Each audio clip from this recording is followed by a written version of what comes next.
Bonjour Caroline, bonjour Sophia. Bonjour. Salut. On est là pour le premier épisode de cette année 2021, premier épisode d'Alchimie du ciel, pour parler de la saison du Verseau qui s'ouvre du 19 janvier au 18 février. Soleil changera de signe en fin de soirée.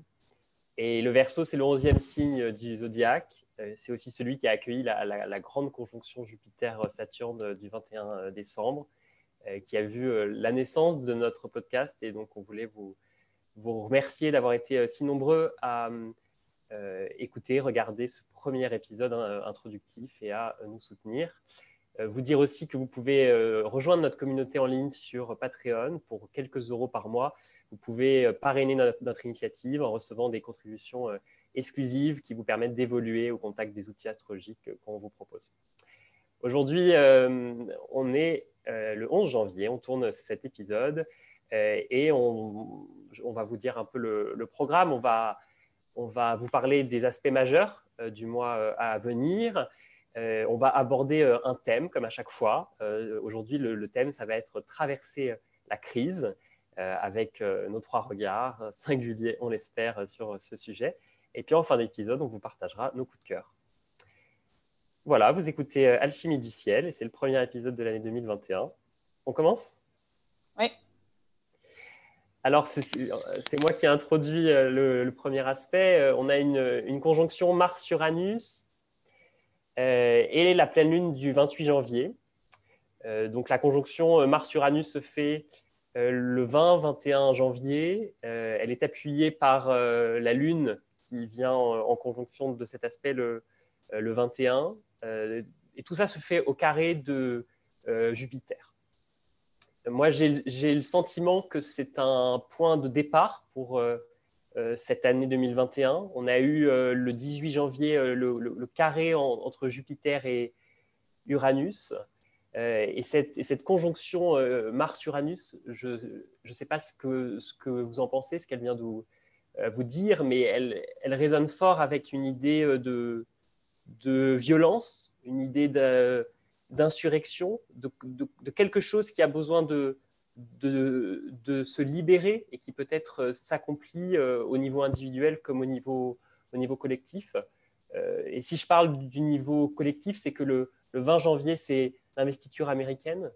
Et j'ai le sentiment que ces aspects, que les États-Unis sont au cœur de cet aspect astrologique au niveau collectif. Au carré de Jupiter, c'est peut-être toute l'amplification aussi médiatique sur les réseaux sociaux qui peut y avoir, une sorte d'exagération. Et puis aussi le résultat d'une frustration peut-être. C'est-à-dire que on a eu Mars en bélier, Mars rétrograde, Mars au carré de Saturne. Uranus vient libérer quelque chose, une frustration, une inertie dans nos vies. Ça vient du corps, des instincts, et c'est peut-être sans mesure.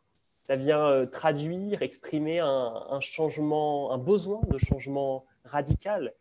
Uranus est passé direct le 14 janvier. Il était rétrograde. Et donc, c'est un moment de changement, de crise, où on défriche aussi peut-être des nouveaux territoires. On sort d'une zone de confort qui était la nôtre. Oui, et puis je trouve aussi qu'il y a quelque chose juste à rappeler c'est pas la contradiction, mais dans le fait que Uranus soit en taureau, le taureau qui est signe justement de la préservation des valeurs, de la continuité de quelque chose avec une sorte de fixité inhérente à une forme d'inertie. Et là, on a déjà Mars qui n'est pas forcément non plus très à l'aise dans cette énergie de terre, non c'est comme si ça peut l'alourdir un peu. Et puis, il y a la foudre uranienne qui a envie, quelque part, d'accélérer quelque chose. Donc, alors, je ne sais pas, mais c'est comme imaginer quelque chose qui va aller très vite et quelque chose qui est plus lent, qui se rencontre. Et qu'est-ce que ça peut aussi générer ? Et finalement, si je ne me trompe pas, quand on regarde encore la carte des États-Unis, comme tu le disais, elle est marquée par Uranus. Parce que autant dans la Révolution américaine ou la Révolution française, autant la carte de la Ve République, elle n'a plus rien à voir avec la carte de la Révolution française. Mais je crois qu'en astrologie mondiale, on prend comme référence, comme carte des États-Unis par rapport aux révolutions, qui a aussi déjà un lien avec Uranus. Oui. Oui, et puis cette pleine lune en Lion, avec cette conjonction Uranus-Mars, enfin, j'englobe tout comme ça vraiment dans cette énergie de l'axe voilà, de l'axe Lion-Verseau qui vient être exposé, illuminé, avec, depuis la nouvelle lune, là quand vous verrez cette vidéo ou quand vous écouterez ce podcast, cet audio, la nouvelle lune en Capricorne, elle sera déjà passée, mais c'était une nouvelle lune qui était forte, puissante, très plutonienne, et qui rappelle aussi d'ailleurs ce retour dans la carte dans le thème des États-Unis, ce retour de Pluton qui est en train d'avoir, même s'il n'est pas encore exact, ce sera dans 2 ou 3 ans, je crois, le retour de Pluton. 2023.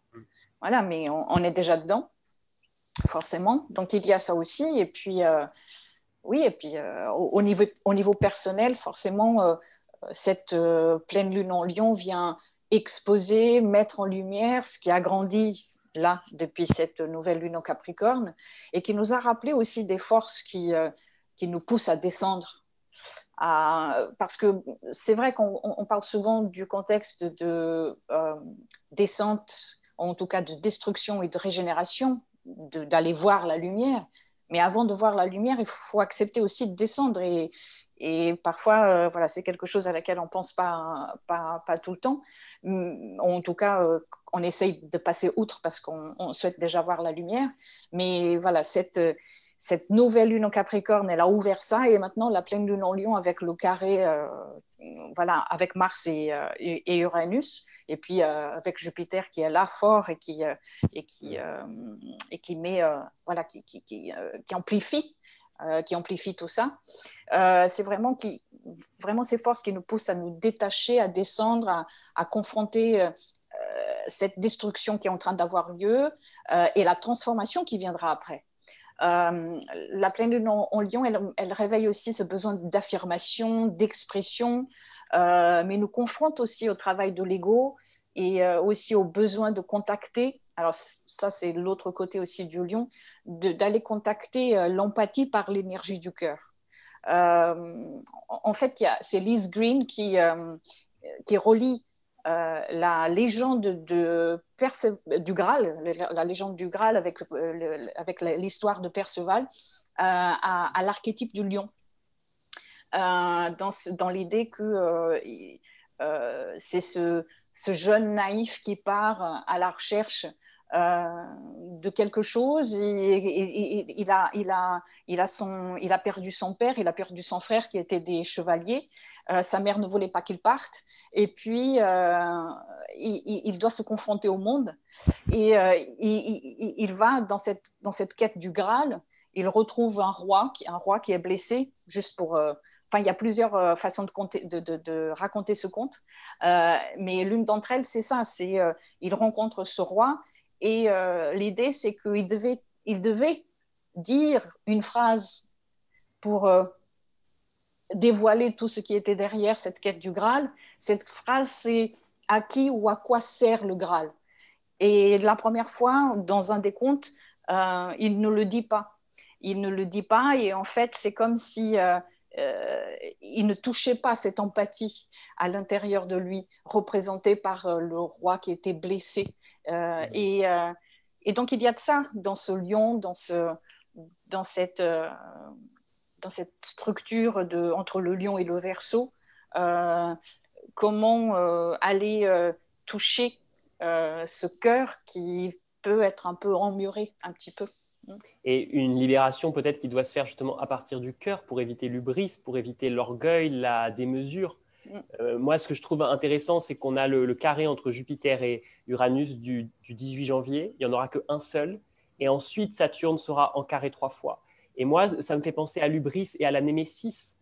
C'est-à-dire que comme si Saturne venait après en retour de bâton de ce qui s'est passé avec Jupiter. C'est-à-dire que attention à l'outrance, à l'exagération jupitérienne, car on risque de récolter la Némésis saturnienne après derrière, qui était cette sorte de punition divine, de juste retour de ce qui a été semé.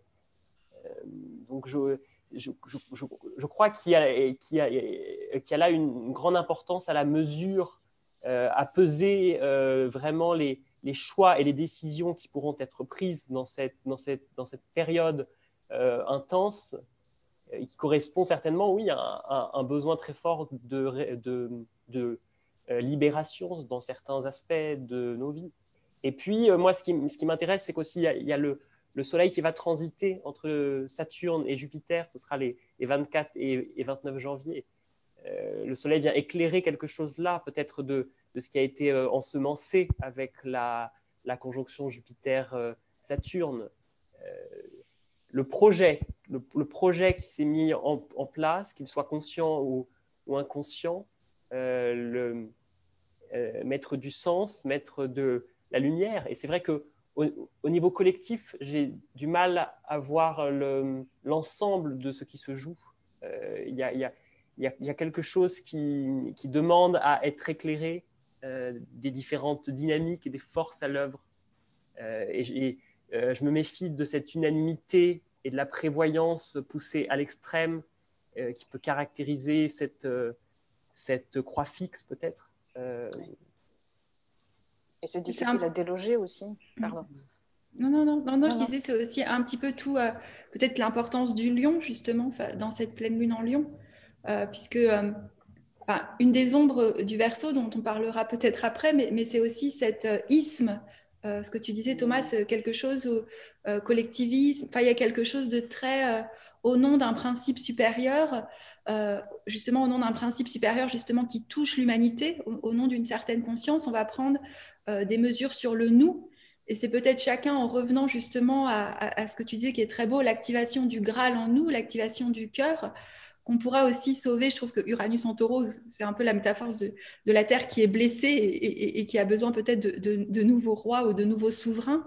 Mais c'est peut-être plus les souverains, justement, les souverains totalitaires, mais c'est peut-être la souveraineté du lion dans notre intériorité, la souveraineté du cœur, cette noblesse, je trouve, qui est beau justement au lion. Finalement, les chevaliers de la table ronde découvraient le Graal parce qu'ils avaient une pureté de cœur, une innocence du cœur.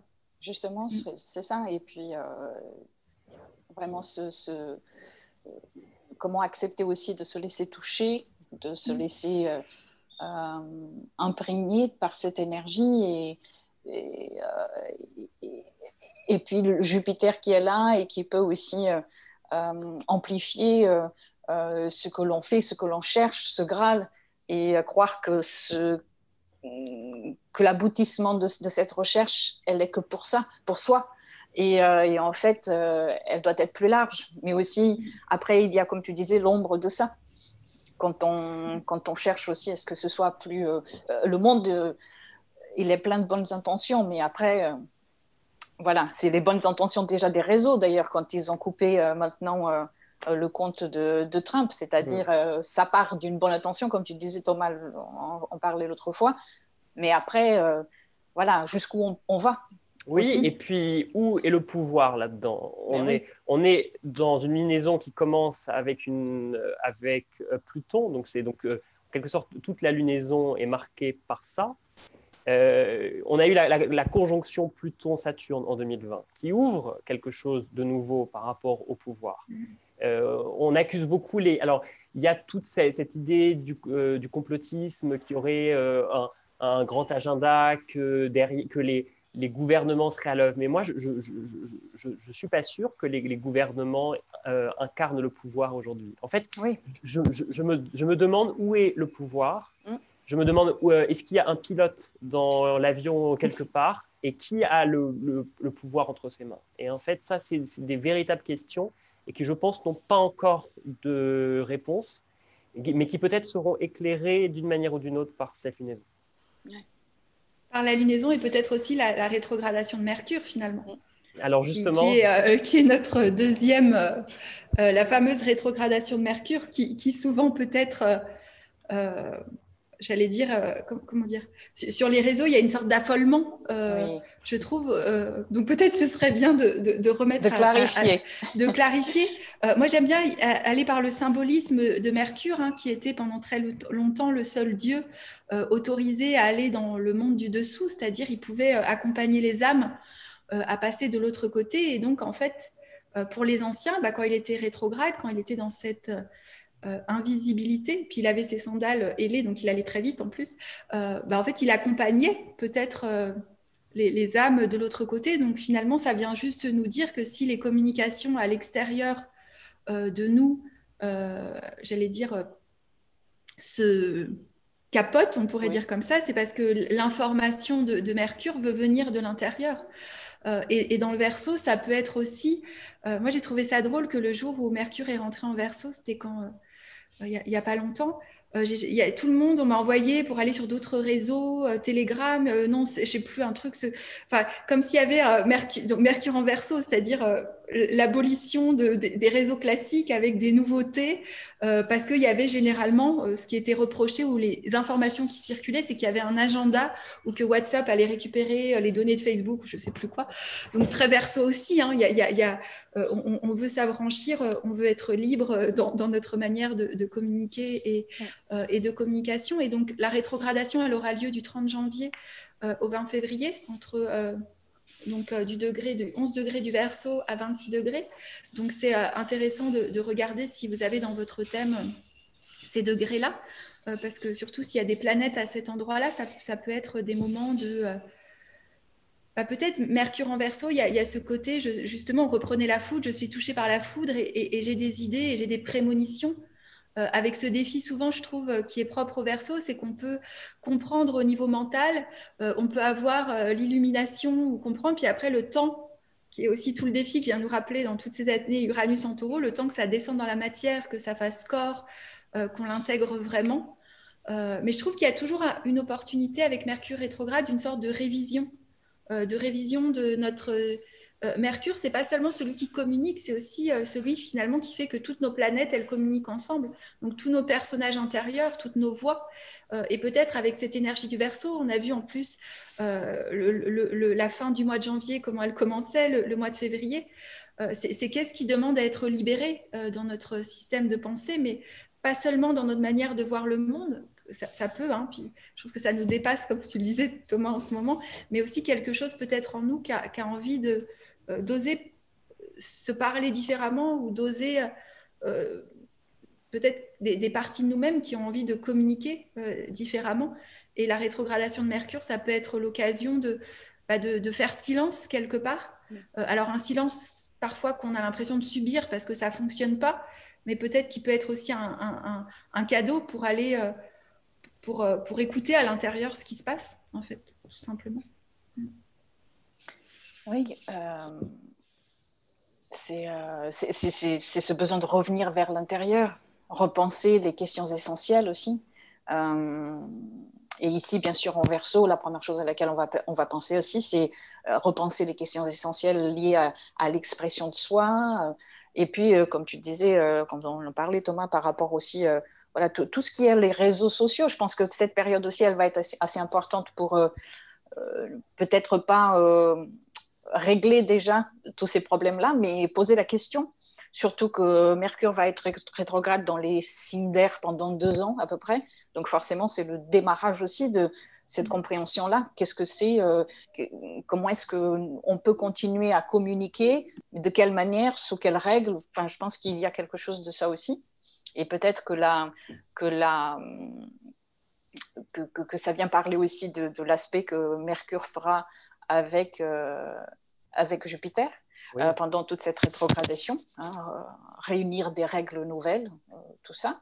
Et puis, je pense aussi qu'il y a, et ça c'est peut-être ma façon de voir un peu le Verseau, mais en tout cas, c'est quelque chose à laquelle je tiens quand je regarde le signe du Verseau, c'est aussi qu'est-ce qui nous différencie et qu'est-ce qui nous rassemble.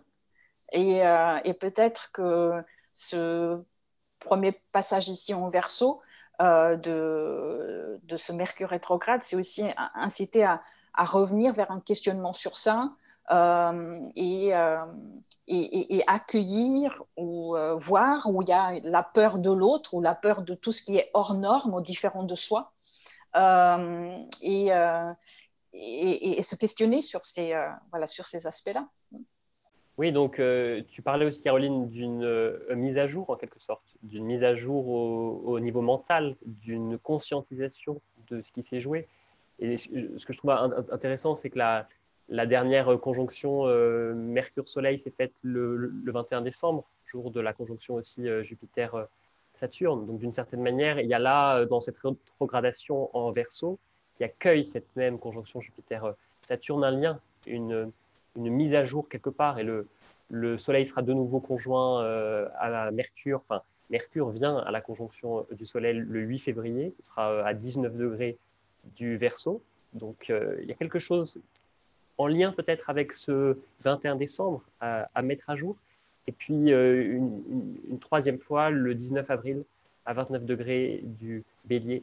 Donc, je crois que d'avoir ces trois dates en tête aussi, ça permet de voir le processus à l'œuvre, parce qu'avec Mercure rétrograde, c'est un processus avec toute rétrogradation. Et puis, le Verseau, moi je me dis que le Verseau doit jouer quand même son rôle, qui est d'apporter des nouvelles idées, peut-être des perceptions qui sont radicales, qui sont non conventionnelles, d'arriver à penser hors du cadre. On avait dit que rentrer dans le royaume de l'air, c'était de penser hors du cadre, enfin de faire rentrer de l'air à l'intérieur. Et donc, c'est peut-être ça aussi qui se joue. On est à un moment où il faut penser le futur de l'humanité. Moi, en ce moment, je m'intéresse beaucoup aux révolutions, au concept de révolution. Et ce qui différencie une révolte d'une révolution, c'est que la révolte, elle est que dans la violence, alors que la révolution, elle est pensée. Il y a toute une vision derrière. Et peut-être qu'il y a là aussi, dans ce carré, une tension entre ceux qui pensent et ceux qui agissent. Quand les actes dépassent la pensée, il peut y avoir dans toutes les périodes de crise, les périodes de révolutionnaires, un absolu qui est tel qui conduit à la violence. Si on pense par exemple à la terreur révolutionnaire après la Révolution française, où il y avait un ennemi à combattre, l'ennemi de la liberté, et qu'il soit à l'extérieur, qu'il soit à l'intérieur, qu'il soit visible, qu'il soit invisible. Moi, j'ai lu cette citation de Robespierre qui disait « Jamais l'innocence ne redoute la surveillance publique ».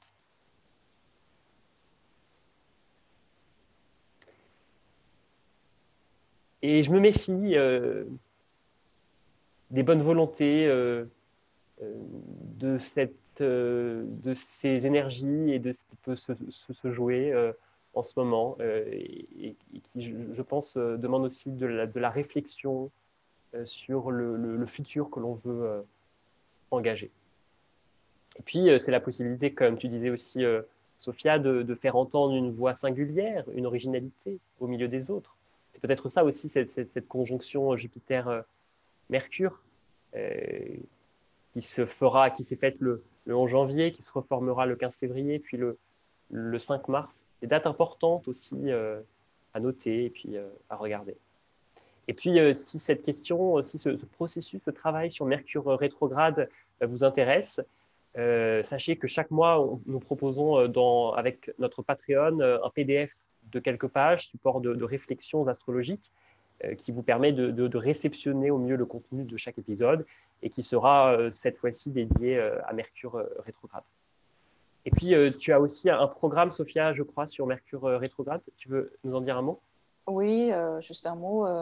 Un programme qui parle de Mercure, de qu'est-ce que ça veut dire Mercure en rétrogradation, qui parle de Mercure en rétrogradation sur les 4 différents éléments, dans les 4 différents éléments, et puis accompagné d'un workbook, un petit workbook et d'une visualisation méditation pour aller à l'intérieur de soi en fait. C'est comme ce que tu disais Caroline tout à l'heure, aller contacter ce guide et à la fois ce psychopompe, ce mercure qui va entre les mondes et qui peut nous aider à ramener des choses. Et je pense que la rétrogradation de Mercure, quelle qu'elle soit, peut nous aider à ça aussi, à faire ce travail intérieur. Donc sur mon site internet. Troisième aspect de cette lune, enfin de cette traversée du Soleil en Verseau, la nouvelle lune du 11 février et la triple conjonction Mercure rétrograde, Vénus et Jupiter pour une période du 11 au 15 février. Oui, c'est déjà peut-être ce serait intéressant d'introduire un peu l'énergie du Verseau, enfin comment on pourrait dire. Moi, je trouve que le Verseau, c'est ce signe, d'ailleurs, qui est un peu ambigu, parce que le glyphe, on dit que c'est un porteur d'eau. Et est-ce qu'il ne serait pas plutôt un porteur d'air, puisque c'est quelque chose, hein.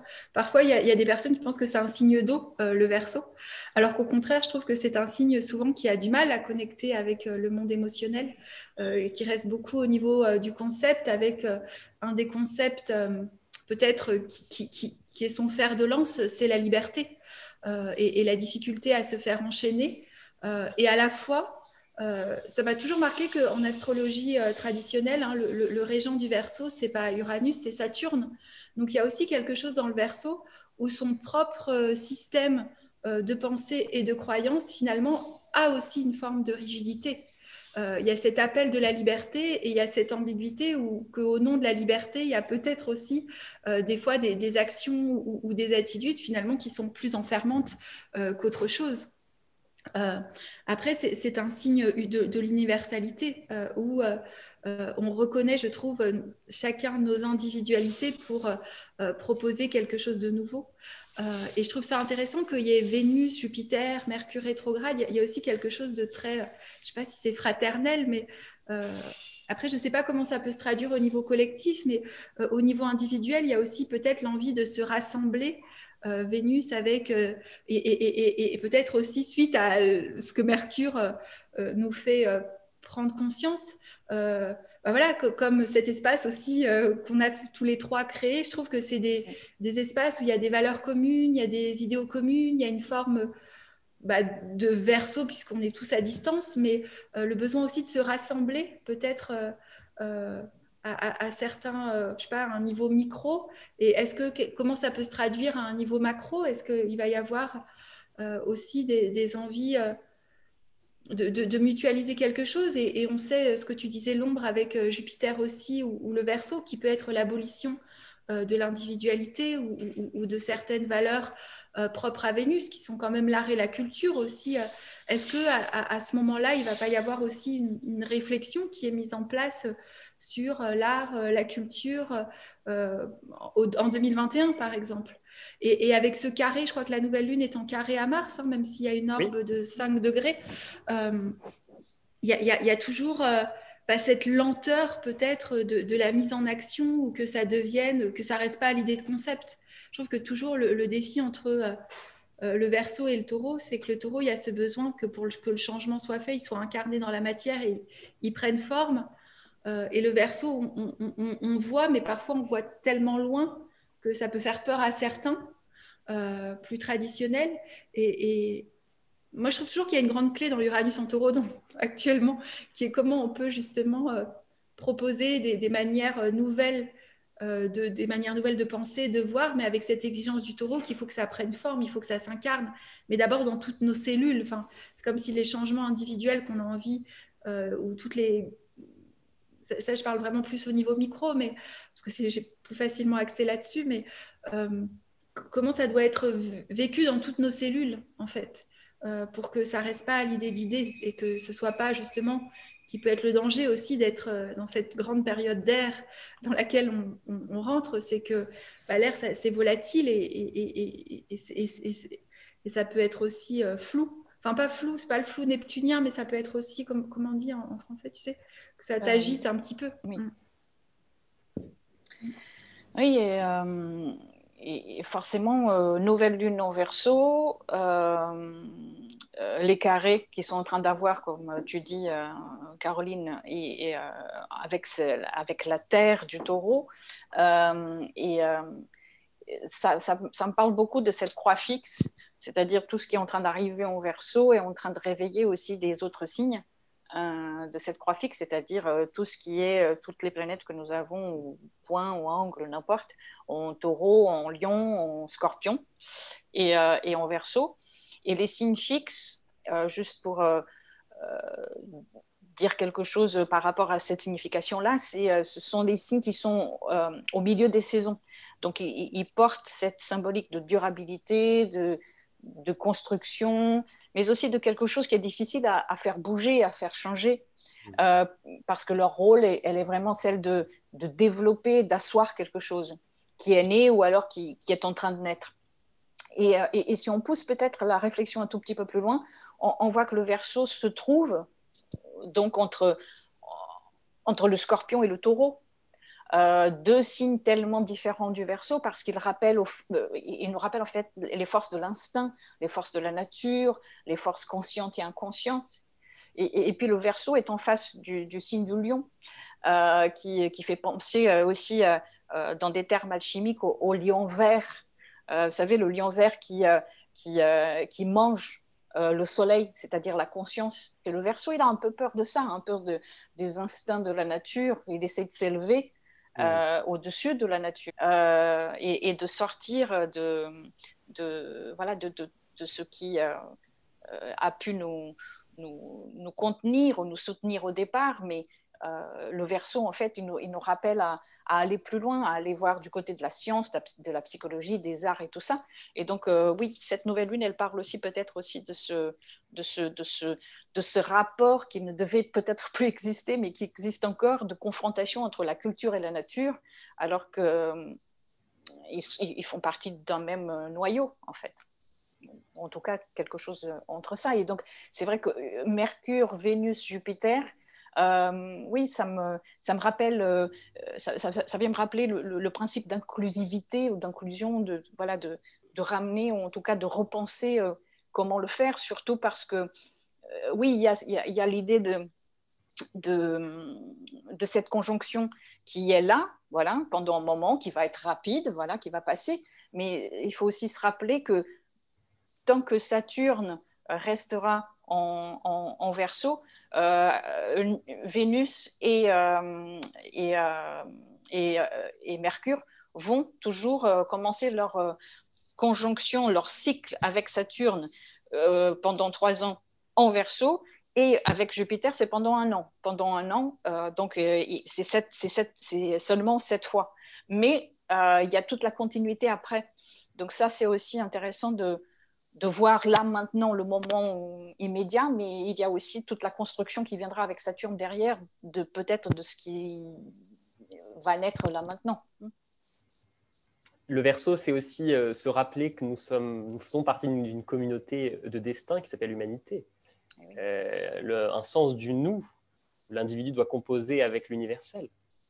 Et puis Jupiter est en Verseau, et Jupiter, c'est on dit que c'est le maître ésotérique du Verseau.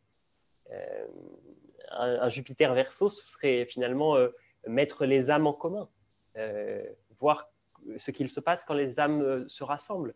Il y avait des moments très forts dans la Grèce antique, c'était les spectacles, les moments de théâtre, qui étaient des moments rituels, cathartiques, où justement dans des périodes de grande passion, comme on connaît actuellement, la tragédie permettait de purger les passions, la comédie permettait de se libérer par le rire, ce grand éclat de rire uranien qui fait fuir la mort. C'est aussi peut-être dans cette période-là de la nouvelle lune, se rappeler que, comme tu disais aussi Caroline, que les les arts sont essentiels, qu'ils ont une fonction sociale, une fonction politique aussi, une fonction spirituelle. Voilà, donc sera peut-être posée la réouverture des lieux culturels, si l'on parle de manière plus prosaïque. En tout cas, cette triple conjonction, elle me réjouit, moi, dans cette période qui commence avec cette nouvelle lune plutonienne, qui semble quand même être une lunaison assez lourde, où la façon dont on sort de la lunaison sera certainement très différente de la manière dont on la commence. Et cette lunaison-là d'après, cette nouvelle lune en Verseau du 11 février, elle est quand même sous les beaux auspices de cette triple conjonction Mercure-Vénus-Jupiter qui sera exacte entre le 13 et le 15 février. Ce sont quand même Vénus et Jupiter les deux grands bénéfiques traditionnels, des bénéfiques qui nous parlent quand même, moi je trouve, de bénédiction et de chance dans le secteur, dans la maison qui est concernée par cette triple conjonction. Ça peut être des rencontres heureuses, des concours de circonstances, la vie qui nous fait un cadeau, à nous de le voir et de le saisir, à nous aussi d'écouter peut-être les messages que l'on reçoit. Vous savez, ces synchronicités, ou ça peut être un coup de fil ou quelque chose qui tout d'un coup fait qu'une opportunité se présente et qu'il faut la saisir. Et puis peut-être aussi se donner le droit, en contactant le taureau, à quelques plaisirs, à quelques gourmandises, trouver des moments de partage, générosité, honorer sa créativité, sa singularité, dans cette société Verseau qui a quand même le mérite, je trouve, de rendre les individus plus libres, plus créatifs, plus singuliers, et d'honorer la singularité de chacun, que ce soit dans la place et dans le rôle qu'il a apporté à la société, que ce soit dans la place que l'on porte dans la famille, ou dans la manière dont on s'exprime à travers le genre, par exemple. On a choisi un thème pour ce premier épisode de 2021. Le thème, c'est traverser la crise. Alors, qu'est-ce que vous voulez nous en dire? La crise, c'est crisis en grec. C'est la phase aiguë de la maladie. C'est ce moment qui précède un changement. C'est-à-dire que soit le patient meurt, soit il guérit et il est transformé. Quelque chose où il n'y a pas de retour en arrière. Et moi, ça me fait penser au kairos, ce temps grec qui est le moment opportun, le point de basculement. Et je crois que dans la période que l'on traverse en ce moment, on vit en quelque sorte une sorte de kairos, et qui est peut-être une anomalie dans la continuité de l'histoire. Les révolutions sont une sorte d'anomalie dans la continuité. Et puis, au cœur de cette année 2021, il y a ce carré entre Uranus et Saturne. Et un carré nous parle aussi de crise. C'est un angle à 90 degrés, c'est une tension dynamique dans une même croix, mais entre deux signes d'éléments différents. Ici, on a Uranus d'un côté, Saturne de l'autre. Ça se fera le 17 février pour la première fois. Et si on devait donner quelques manifestations, c'est l'ancien contre le nouveau, la sécurité contre la liberté, une société de prévoyance contre une société qui privilégie le risque, peut-être.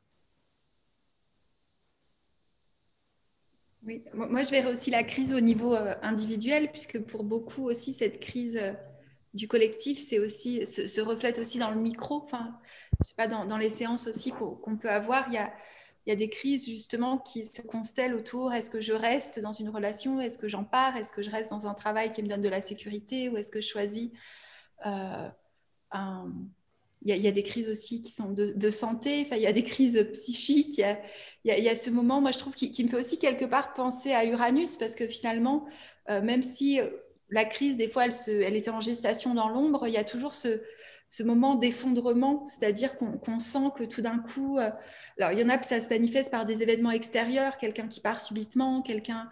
et puis il y a aussi ces moments dans notre conscience où on sent que tout s'effondre, en fait, que toutes les personnalités qu'on avait construites ou qui on pensait être, c'est toujours pensé à moi à la maison Dieu dans le tarot, Oui. où tous les masques, où toutes les couronnes, où toutes les personnalités qu'on pensait être, où tout ce qu'on s'était construit depuis notre enfance, tous les agendas, toutes les justifications. Et je trouve toujours, moi je me rappelle toujours, je crois que c'est la phrase de Rumi, c'est dans, alors je la paraphrase, mais c'est dans nos failles que rentre la lumière, et ça me fait penser aussi à Chiron qui est aussi ce mystère. Des fois, on pourrait dire, lui, c'est une crise de santé. Pourquoi son copain Hercule le blesse au genou? Enfin, c'est son ami à la base, et il le blesse accidentellement. Et c'est, je trouve que ça nous... Il y a aussi un côté de qu'est-ce qu'on en fait, et je trouve que et pas toujours peut-être, c'est peut-être il n'y a plus de place, justement, comme tu disais, c'est des anormalités au niveau collectif, et peut-être que c'est des anormalités au niveau de notre trajectoire individuelle, et peut-être qu'en fait on oublie quelque chose que vient nous rappeler le taureau, qui est que tout est cyclique, et qu'en fait c'est pas viable d'être toujours au top. C'est comme tu disais, c'est l'hubris, c'est la démesure, c'est pas viable de surconsommer, c'est pas viable dans une relation d'être toujours collé l'un à l'autre, c'est pas viable dans un métier d'être 100% à fond, parce que et peut-être qu'on a oublié en fait la crise, parce qu'avant on avait des rites ou des rituels qui nous permettaient quelque part de symboliser ou de théâtraliser, comme tu disais, ces crises, et donc de les passer avec une conscience renouvelée, et ça nous évitait peut-être d'être seuls dans notre coin, dans notre intériorité, à nous sentir enfermés, ou de moins en moins, mais il y a encore des personnes qui se cachent d'aller chez leur thérapeute, ou d'aller en consulter plein, enfin, il y a, comme si... et moi, je trouve que l'astrologie est une formidable clé symbolique, parce qu'elle nous rappelle justement que quand il y a Pluton en transit, quand il y a Uranus en carré à Saturne, ça a un commencement, ça a un pic, ça a une fin, ça a un apprentissage, et puis qu'après vient quelque chose. Donc c'est toujours le cycle qui évolue, et c'est... Qui se renouvelle. Qui se renouvelle, oui. Oui, je ne vais pas ajouter grand-chose de plus, vous avez tout dit, enfin en tout cas une bonne partie. Oui, ça me fait penser, moi crise, ça me fait penser à Pluton. Ça me fait penser à la maison 8 dans notre thème.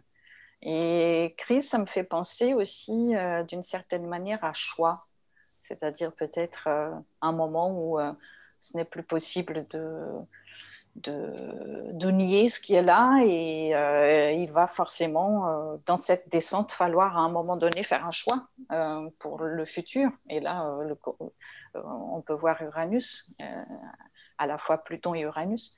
Et oui, donc ce moment qui nous demande forcément de nous transformer. Et voilà, c'est vraiment un moment qu'on ne peut plus nier, refouler, et on est confronté. Pour moi, c'est ça la crise, c'est être confronté à devenir soi-même. Et ça implique un deuil. C'est-à-dire qu'il faut accepter de quitter les formes anciennes qui ont fait leur temps. Et quand on dit traverser la crise, il y a un paradoxe là-dedans, parce que la crise, c'est un moment, et traverser implique une durée. Mais c'est parce que de la crise débouche une phase paradoxale, celle peut-être inconfortable de la rémission après le pic de la maladie. Oui, en fait, oui, vas-y. Non. Continue ta pensée. En fait, on sait ce que l'on quitte, mais on ne sait pas ce qu'on va retrouver. Et traverser, c'est ça pour moi. Traverser, c'est passer d'une rive à l'autre. C'est passer d'une époque à l'autre, avec l'espérance d'un monde meilleur, l'attente que quelque chose se produise, qu'un miracle arrive. Moi, j'ai relu ces derniers jours Chateaubriand, qui disait qu'il lui était en pleine Révolution française et qui était nostalgique de l'Ancien Régime. Et qui disait que je me suis retrouvé entre deux siècles, comme au confluent de deux fleuves. J'ai plongé dans leurs eaux troublées, m'éloignant à regret du vieux rivage où je suis né, nageant avec espérance vers une rive inconnue.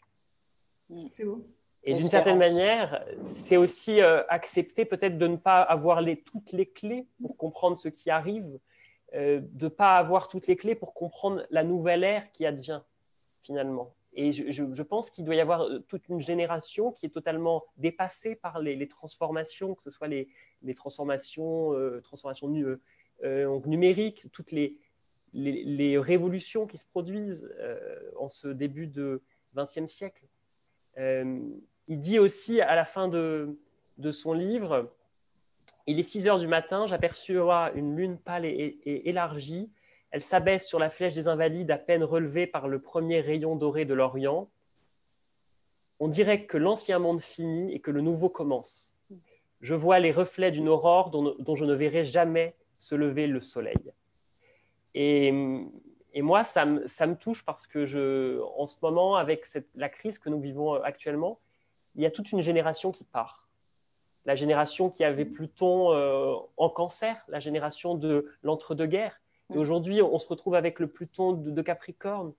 En fait, c'est en face. Voilà. Et il y a quelque chose en miroir, quelque chose d'un ancien monde qui disparaît pour qu'un nouveau puisse émerger. Exact. C'était ton coup de cœur ou... Non, c'est juste que j'avais envie de vous partager ça. C'est un thème qui m'a inspiré. Très bon, merci. Est-ce que vous diriez que finalement, la crise, elle est que plutonienne, enfin, elle peut être déclenchée par Uranus, ce moment de traversée de la crise, elle est plutôt plutonienne du coup? Plutonienne, et puis peut-être qu'Uranus, c'est cette foudre qui vient nous réveiller et nous donner la possibilité de remonter à la surface. Oui, et est-ce qu'il n'y a pas aussi une crise neptunienne? Est-ce que finalement, ce n'est pas les trois transpersonnels? Oui. Parce que la crise neptunienne serait aussi cette perte de sens et cette perte de repères, qui est je dissous les frontières de qui je pensais être, du moi, suivant quelles planètes sont touchées. Mais on le voit bien vers 40 ans, quand il y a le carré de Neptune, il y a aussi quels étaient mes rêves et où est-ce que j'en suis et le besoin d'un nouveau rêve, mais en faisant le deuil. Et ça induit aussi une forme d'apathie parfois ou une forme de mélancolie nostalgique qui est une forme quelque part aussi de crise de sens, en fait. Et puis accepter aussi une forme de descente dans les profondeurs qui prend du temps. Ouais. C'est-à-dire que quand une crise arrive, quand elle se manifeste, on cherche tout de suite à rétablir quelque chose. Il faut rétablir une forme de normalité. C'est-à-dire que la crise, la maladie est une anomalie qu'il faut combattre à tout prix dans nos sociétés occidentales. Et donc, il faut retrouver la normalité. Et aussi aux yeux des autres. C'est-à-dire que par exemple, faire un burn-out, c'est une erreur de parcours dans la continuité professionnelle. Donc, il faut absolument en sortir le plus vite possible. Mais si on regarde un petit peu la mythologie grecque, la mythologie en général, moi, j'ai relu ce que nous disait Joseph Campbell. Et il disait que finalement, franchir le seuil, c'est un peu accéder à une sphère de renaissance qui est représentée par le ventre de la baleine. C'est entrer dans le ventre de la baleine, être absorbé. En fait, lorsqu'on traverse le seuil, lorsqu'on traverse l'étape de la crise, on est englouti par un inconnu ou quelque chose a succombé à la mort. Et c'est ça, en quelque sorte, la descente plutonienne. Et en fait, il faut accepter qu'on ne peut pas vaincre consciemment cette puissance-là du seuil, ou qu'on ne peut pas non plus pactiser avec elle. Il n'y a pas lorsqu'une véritable crise plutonienne se manifeste, on ne fait pas un pacte avec elle. On se laisse absorber, on se laisse annihiler. Il y a quelque chose qui demande à être transformé et à renaître de l'intérieur. Mais peut-être qu'en fait aussi, certaines personnes peuvent faire un pacte. Le pacte faustien. Faust. Non, je rigole. Oui, Pas c'est de ça. faustien, ça me faisait penser à ça aussi. Mais oui, mais il y a de ça aussi. Et puis avoir conscience peut-être pour finir que la vie est une crise permanente en fait. C'est-à-dire et c'est vrai, euh, on parle beaucoup des crises contemporaines, mais regardez toutes les crises que l'humanité a dû traverser. Les périodes de paix et les périodes de normalité, elles sont finalement peut-être moins importantes que les périodes de crise et d'incertitude. Oui, à la fin, la crise, c'est ce qui permet le renouvellement. Oui, et puis d'une certaine manière, finalement, si on devait, pour moi, traverser la crise, c'est la traverser dans la totalité de ce qu'elle est. Finalement, c'est accepter à la fois l'harmonie, le chaos, la souffrance, le bonheur. Et c'est dans l'expérience de cette dualité qu'on trouve une forme d'unité et de totalité. De totalité.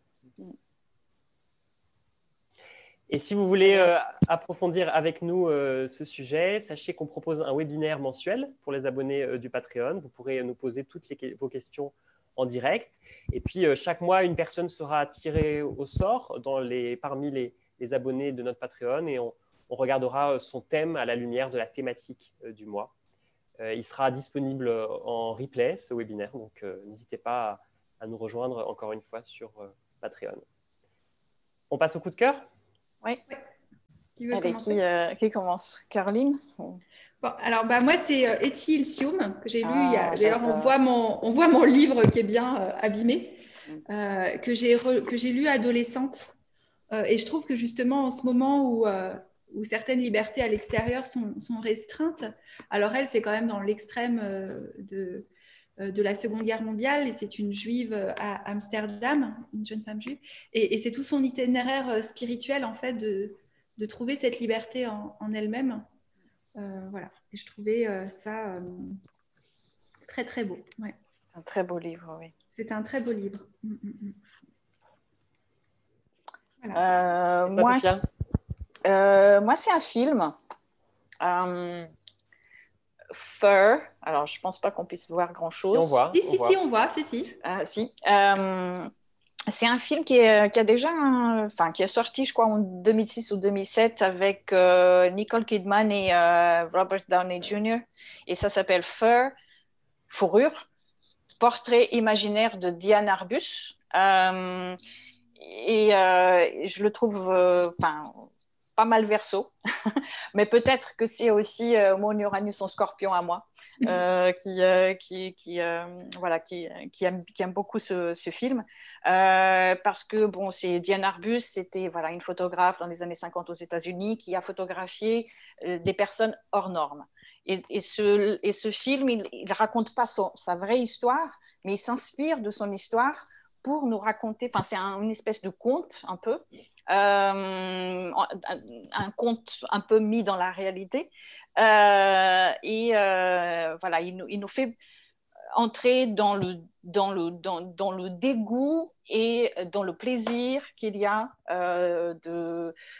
d'aller se confronter à tout ce qui est différent de soi.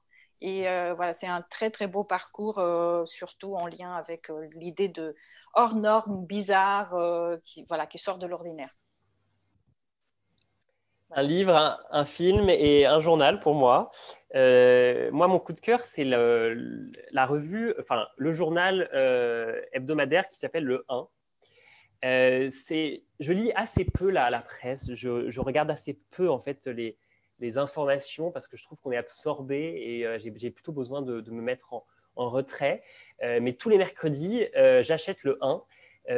C'est chaque semaine une question d'actualité qui est traitée sous différents regards en fait. Il y a un côté pluridisciplinaire que j'adore, ça doit être mon Gémeaux, mais il y a à la fois des écrivains, des chercheurs, des philosophes, des artistes qui en fait se donnent pour mission chaque semaine de comprendre et de ressentir le monde qui vient.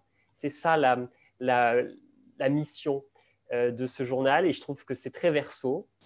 Et puis ce chiffre 1 qui représente d'une certaine manière l'unité du savoir dont tu parlais aussi Sophia, à la fois le rationnel et le sensible. Voilà, sécurité, liberté, brutalité, voyage au cœur du complotisme, printemps arabe, la révolution confisquée, et puis comment ne pas devenir fou en cette crise. Voilà, je trouvais ça vraiment très... Enfin, j'ai vraiment plaisir à me plonger dans un sujet d'actualité une fois par semaine. Ça me nourrit énormément. Et je trouve qu'il y a un renouveau aussi de la presse qui font parfois des choses formidables qu'on a tendance à diaboliser. Mais il y a vraiment des choses formidables qui se font dans la presse. Si vous avez aimé cet épisode, n'hésitez pas à mettre un j'aime sur YouTube, 5 étoiles sur iTunes, et puis à commenter, à partager cet épisode sur les réseaux sociaux. En tout cas, nous, on est très heureux de vous avoir retrouvé aujourd'hui et puis sur les prochains épisodes. On ne peut pas répondre toujours à vos commentaires et à vos messages qui sont nombreux, mais sachez qu'ils sont importants pour nous, pour faire connaître le podcast et qu'ils nous vont à chaque fois droit au cœur. Merci. Merci beaucoup.